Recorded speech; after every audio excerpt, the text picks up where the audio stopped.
name's Darren Orange, and this is my second video I've put together at this point. I guess I don't have to talk about that too much going forward. To this video, my main goal is to discuss why I chose a Chevy Bolt with all the seemingly massive amount of options that were out there to kind of pick from. And you gotta actually go back a little bit to look at it from the vantage point of when I was looking to make my decision on what car I wanted to get next. I knew I drove a lot. I mean, I've got 10,000 miles on the car in about 6 months exactly. It's kind of a lot of miles for most people. And gas, even with the car that I had before this, or drove before this, which was a 2016 Volkswagen GLI, I was getting, averaging 26 on a tank of gas, 26 miles per gallon. It was still, upwards of somewhere around $200 a month in gas, even for a relatively efficient car. So I knew whatever I was going to pick next had to be something that, at least partially ran on electricity. And the only cars at the time I was looking at then was really the Chevy Bolt with a V, and I wasn't actually considering the Bolt at all until I started to think more about the maintenance and expense and all the additional pieces I'd be carrying around if I got a Volt. And I didn't really want to do that, because I knew I was going to be stuck in this position where I basically have a gasoline engine that I'd be barely using. But then something changed where I realized that the Volt would not, most likely, especially in winter, would not run on full electricity to and from my workplace during the day, which is about 25 miles each way to 28 miles each way. And the winter definitely would not do it. So I quickly realized the only car out there that wasn't a Tesla was literally the Bolt. And I had considered a Leaf briefly. I really didn't like the Leaf. I was annoyed with it because of the 40 kilowatts. I don't like the CHAdeMO charging. CHAdeMO, or however you want to say it, I don't like that. I know that CCS is pretty much the future. So I didn't want to lock myself in anything that would be kind of being removed from the equation, most likely later down the road. I don't see CHAdeMO being, the long game. But then there's obviously Tesla. And I did think about buying a Model 3. I considered it, but to me it was just, at the time, very clearly it was too expensive. But the one thing I've learned from all of my car ownership, which is actually, I've owned a lot of cars. I've owned like around 8 different cars in my lifetime, and I'm 35. So it's a lot of vehicle ownership in that period of time versus most people. And I can tell you 2 things I learned from one car in particular, and that was Audi. It was, number one, that just because you can afford it doesn't mean that you can afford all the bells and whistles that go along with it, nor do you really need it half the time. So the Audi was expensive to maintain, and it was expensive to drive. It was a V8, and I was getting 17 miles a gallon, and it had to take premium. I tried regular. An older aged engine with regular doesn't work.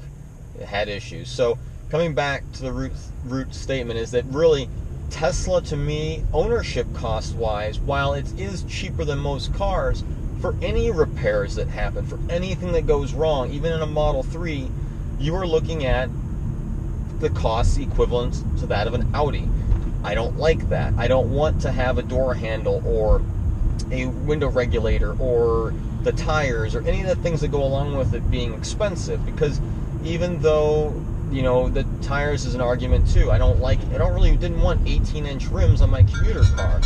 Sorry for the wine bottles in the back.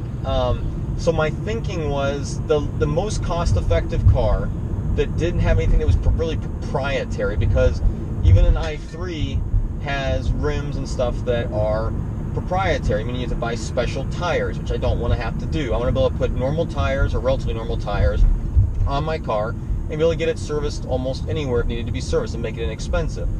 So from a long-term vantage point, from a cost vantage point, the Bolt really stood out as being by far the value leader. If you want a commuter car to take you to and from work, do it effectively, and then be able to do some tripping, be able to get, be able to do 300, 400 mile trips, especially in the summer, this car has no issues with that. which is one of the main arguments people have made to me, saying, "Oh, you should have got a Model 3." Well, at the time, what I could have gotten was a $46,000 mid-range Model 3. I paid less than that out the door for my Bolt, getting the color I wanted, some of the options I wanted, and one thing I joke with people a lot about is something as silly as a heated steering wheel. You don't get it in a Model 3. There's no heated steering wheel. So, and that to me is an annoyance. It's a cheap thing that they should have included, in my opinion. They should have included a heated steering wheel, which the Bolt has. So people say the charging network's better, all that. Well, out of the 10,000 miles with this car, for my use case at least, I've fast charged it on literally required to happen on one road trip we took, which was to Columbus and back from Chicago. And that was a nightmare experience. I'll make another video about that, but that was because of weather and extreme conditions. But it really was a non-issue. The infrastructure was almost 100% there, and we had almost zero problem. So I don't need the supercharging network, really. Don't need it. And the next question, oh, autopilot this, autopilot that. I live in Chicago. It's a large chunk of the time of the year, autopilot's great, but it doesn't work when the human can't see the road. Autopilot can't see the road yet.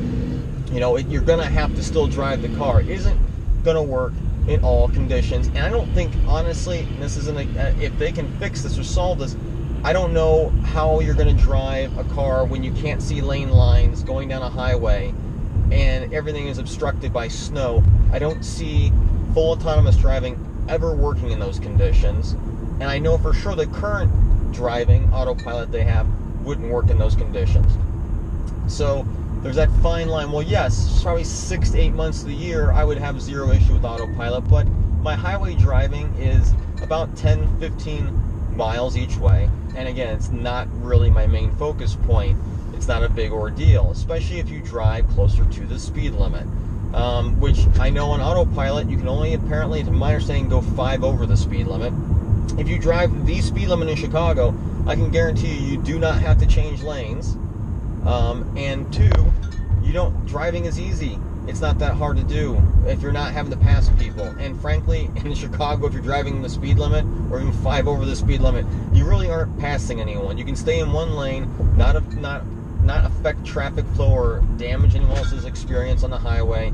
You just aren't going to do it. So from a maintenance cost, feature set, all these additional things, the Bolt really was the most well-rounded and really got the job done for the right value.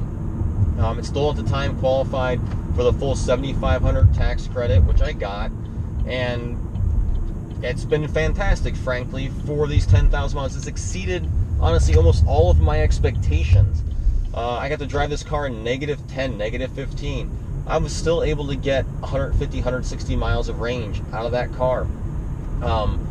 The battery itself, it didn't really ever run much. It didn't have to get warm, in other words. So the battery never really ran its climate control or this or that or the other. It never really did any of that. The battery conditioning was at most 4 or 5% one day. So my choice of the Bolt was really from a cost, long-term perspective. I'm going to drive this car 100,000 miles in 5 years. What's going to be the cheapest cost of ownership and be the most effective use of my money, especially when I'm looking at a car that hopefully won't require any real changes or alterations to keep it on the road besides new tires. That should be the only maintenance it needs. Now, I'm not saying other EVs aren't the same way, but when you compare it to a gas car, you know, everyone agrees that it's radically less expensive, which is part of the reason why the Volt was out, because of gas engine and because of the fact that it couldn't do my round trip from work and back on the Volt. That just made it make no sense to me to own. So anyway, that's my thoughts. That's why I'm in this car. It's been great. Have zero complaints. The one pedal driving's phenomenal. Definitely fantastic.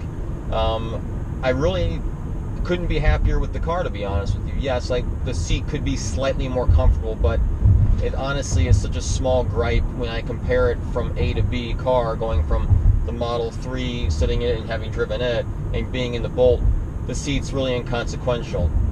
The acceleration's inconsequential. The Bolt is a very quick car. The Model 3, while maybe it's a little bit quicker in like day-to-day driving, and obviously it's a lot quicker probably from 0 to 60, but day-to-day driving, I don't think I could notice it or would ever notice it, honestly. I don't really floor the car that much, and when I need the power, it's more than I need. So the Bolt's been fantastic. Like the car a lot. Couldn't be really, honestly, much happier. So anyway, this is my second video talking about why I picked this car. If you have any questions for me on the car, or any ideas or thoughts on my decision-making process, please put them in the comments below. And if you can, please like, subscribe, and click the notification bell. It'll really help me out continue to do these videos. So again, thank you for watching, and I'll see you in the future.